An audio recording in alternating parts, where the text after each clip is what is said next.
Bloch ने एक बहुत बड़ा क्लेम डाला है कि उन्होंने एक पाकिस्तानी आर्मी का हेलीकॉप्टर गिरा दिया है। पाकिस्तान के अंदर जो कुछ कश्मीर में हो रहा है हम सबको पता है, और उसके ऊपर अगर यूके की पार्लियामेंट में आवाज उठाई जाए तो पाकिस्तान के फॉरेन ऑफिस को आग लग जाती है। बलोच लिबरेशन फ्रंट बीएलएफ ने क्लेम करा है कि पाकिस्तान आर्मी का एक हेलीकॉप्टर गिरा दिया है नाल खुजदार रीजन के अंदर। वजीर आजम आजाद कश्मीर का, और ये ऑर्डर ले रहा है एक सरकारी ऑफिसर से, एक सिक्योरिटी फोर्सेस के अंदर बैठे हुए एक बंदे से ऑर्डर ले रहा है, और वो यहां पे कश्मीरियों के लिए और पाकिस्तानियों के लिए आवाज उठाई जाए तो इनको तकलीफ हो जाती है। कश्मीरियों को गालियां देना शुरू हो गए। वो सारे एकदम कश्मीरियों के खिलाफ हो गए और कश्मीरियों के हक में उठने वाली हर आवाज को गालियां दे रहे हैं। बलोच ने एक बहुत बड़ा क्लेम डाला है कि उन्होंने एक पाकिस्तानी आर्मी का हेलीकॉप्टर गिरा दिया है। बलोच लिबरेशन फ्रंट बीएलएफ ने क्लेम करा है कि पाकिस्तान आर्मी का एक हेलीकॉप्टर गिरा दिया है नाल खुजदार रीजन के अंदर।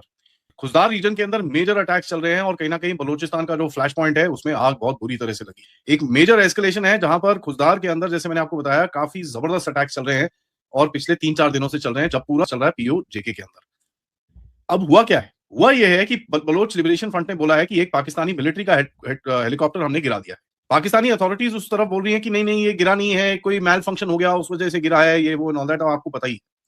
तो इसका मतलब ये है कि ये जो भी चीज चल रही है बलूचिस्तान में, वो एक छोटा क्लैश नहीं है, वो कुछ बड़ा होने वाला था जिसमें बलोच ने इनकी घंटी बजाई है।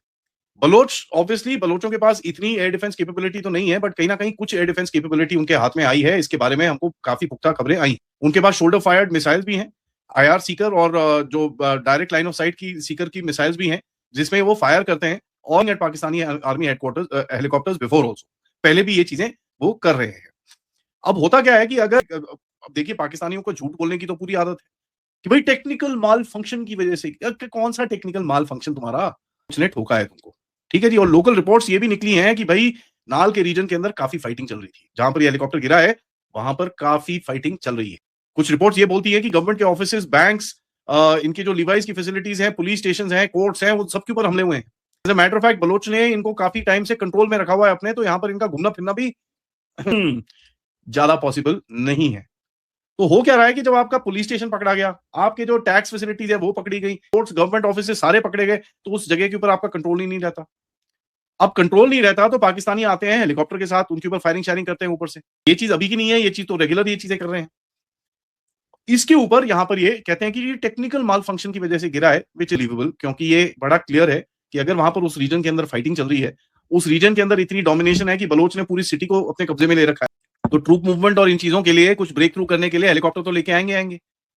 यहाँ पर रोड तो है नहीं कि 6 लाइन की रोड है, वहां पर चलते रहो, और भी तो उसके अंदर भी एम्बुश लगा के रखते हैं लोग। तो helicopter is the only option. और ये देखिए, पाकिस्तानी सोचते हैं कि दुनिया बेवकूफ है, किसी को समझ में नहीं आ रहा हो क्या रहा है, ठीक है। बीएलएफ का एक बड़ा क्लियर गेम है बलोच का इस टाइम पे कि भैया ऐसा फियर होना चाहिए कि हेलीकॉप्टर इस हाले ला ना सके, और इनके पास ये शोल्डर फायर्ड मिसाइल्स ये लोग फायर करते हैं ना। होता क्या है, पाकिस्तान का काउंटर नैरेटिव तो अब आपको पता ही है, वो जी टेक्निकल माल फंक्शन, ये तो स्टैंडर्ड प्रैक्टिस है। पाकिस्तान खुले में आके बोल तो नहीं सकता ना कि भाई मेरा हेलीकॉप्टर ठोक गया इन्होंने, क्योंकि फिर अगर ऐसा बोलेगा तो फिर लोग कौन सा हथियार था, कहां से आया, किस तरह ठुका गया, कहां है भैया पायलट पुलेट, क्या हुआ उनका। क्या है कि जो एविडेंस है गिरा हुआ वहां पर, वो बलोच के हाथ में है।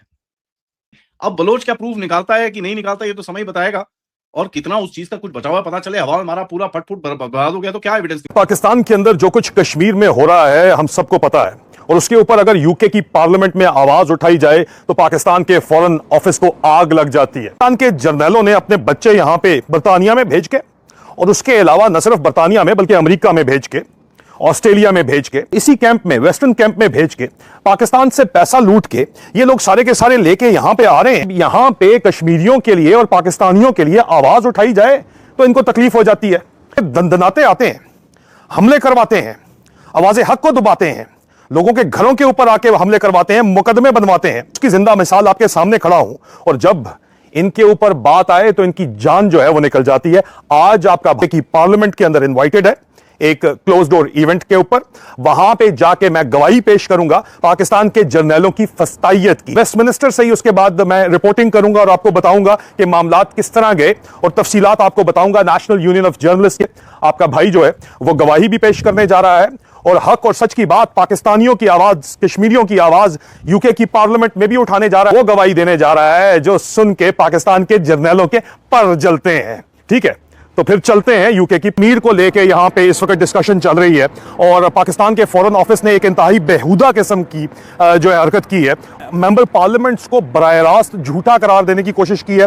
बरतानिया के उन मेंबर पार्लियामेंट्स को जिनको आईएसआई के जरिए इन्फ्लुएंस किया जाता है, को आईएसआई के जरिए जो है वो दबाया या उनको किसी एक मकसद के तहत जो है वो पाकिस्तान की लॉबिंग के लिए इस्तेमाल किया जाता है, कश्मीरियों के जरिए इस्तेमाल किया जाता है। और आज उन्हीं कश्मीरियों के हक के अंदर वो जब बोले हैं तो पाकिस्तान का जो फॉरेन ऑफिस है, ये आपको नजर आ रहा होगा यहाँ पे, बेहुदा किस्म की स्टेटमेंट जो है वो इशू की है। और ये इतनी बेहुदा स्टेटमेंट है कि उसके जवाब में पार्लियामेंट के अंदर मजाक उड़ाया जा रहा है और जाहिर बात है इसके कॉन्सिक्वेंसेज होंगे। आप जबरदस्ती जो है वो कश्मीरियों का इस्तेमाल करके आईएसआई अपनी यहाँ बरतानिया में बदमाशी चलाती है कि मेंबर पार्लियामेंट्स को इन्फ्लुएंस किया जाता है। तो आपने क्या समझा हुआ था कि आप अब उन्हीं कश्मीरियों को जिनको कल तक शाहरग अपनी आज उन्होंने अपना हक मांगना शुरू कर दिया है, तो आप उनके साथ बदमाशी करेंगे? ये आपकी बदमाशी चलने वाली नहीं है। उसके अलावा कमेटी रूम के अंदर नेशनल यूज्ड वजीर आजम आजाद कश्मीर का, और ये ऑर्डर ले रहा है एक सरकारी ऑफिसर से, एक सिक्योरिटी फोर्सेज के अंदर बैठे हुए एक बंदे से ऑर्डर ले रहा है।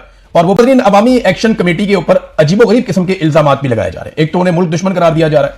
सीनियर जर्नलिस्ट हैं, हमारे कबीले से हैं, तो हमारी अपनी जिम्मेदारी है कि जहां पे वो डंडी मारें या जहां पे वो ज्यादती करें नून लीग के कहने पर, वहां और नून लीग रहा हूं कि अचानक से मैंने देखा कि नवाज शरीफ और मरियम नवाज को फॉलो करने वाले अकाउंट्स और वो अकाउंट्स जो पीएमएलएन के बड़े चीदा चीदा अकाउंट्स हैं, कश्मीरियों को गालियां देना शुरू हो गए। वो सारे एकदम कश्मीरियों के खिलाफ हो गए और कश्मीरियों के हक में उठने वाली हर आवाज को गालियां दे रहे हैं। था कि पीएमएलएन को क्या हो गया?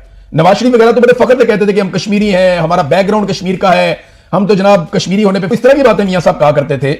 लेकिन अचानक मैंने देखा कि मियां नवाज शरीफ साहब की पार्टी के जितने भी सोशल मीडिया के अकाउंट्स हैं वो करी देना शुरू हो गए और कश्मीरियों की हर आवाज को, हर बात को दबाने की कोशिश कर रहे हैं। तो अफसार आलम साहब ने उसमें अपना क्या हिस्सा डाला? एक्शन कमेटी ने कश्मीर का स्टेटस बदलने पर इंडिया के खिलाफ कोई एहतजाज नहीं किया। ये फौज के खिलाफ पंजाब की जबान इस्तेमाल करते हैं। ये चीजें इस चीज को तकवीयत देती हैं कि इनके पीछे इंडिया का हाथ है, इंडिया की गेम खेल रही है। अब जरा मैं आपको एक बात बता दूं कि कश्मीर का स्टेटस जो इंडिया ने तब्दील किया था वो कब किया था? 2019 में। 2019 में इंडिया ने कश्मीर का स्टेटस तब्दील किया था और यह था 5 अगस्त 2019 को, जबकि नवाज शरीफ ने उसके बाद इंडियन सहाफियों को अपने घर पे, जबकि नवाज शरीफ ने उसके बाद जनाब मोदी साहब के साथ ताल्लुकात को निभाया। हेलो दोस्तों, जय हिंद। आपका हमारे यूट्यूब चैनल में स्वागत है। पाकिस्तान में जो पीओके कब्जाया है वहाँ पे हमला हो रहा है और वहीं बलूचिस्तान वालों ने पाकिस्तान आर्मी का एक हेलीकॉप्टर मार गिरा दिया अपने, और जब गिरा दिए फिर वहाँ के आर्मी वाले कह रहे हैं कुछ टेक्निकल इशू कारण गिर गया है, टेक्निकल इशू कुछ नहीं हुआ है। वहाँ के बलूचिस्तान के जो लड़ाके हैं उन्होंने मार के गिरा दिया है उनका हेलीकॉप्टर को। भी इंडिया पाकिस्तान की लड़ाई होने के बावजूद देने से गुरेज किया, तो नवाज शरीफ साहब से नहीं पूछेंगे अफसार आलम साहब, ये ज्वाइंट अवामी एक्शन कमेटी से पूछेंगे कि तुम इंडिया के खिलाफ 2019 में क्यों खड़े नहीं हुए? तो इसका जवाब मैं सादा सादा आपको देता हूं। 2019 में अवामी ज्वाइंट एक्शन कमेटी थी नहीं, ये 2023 में बनी है।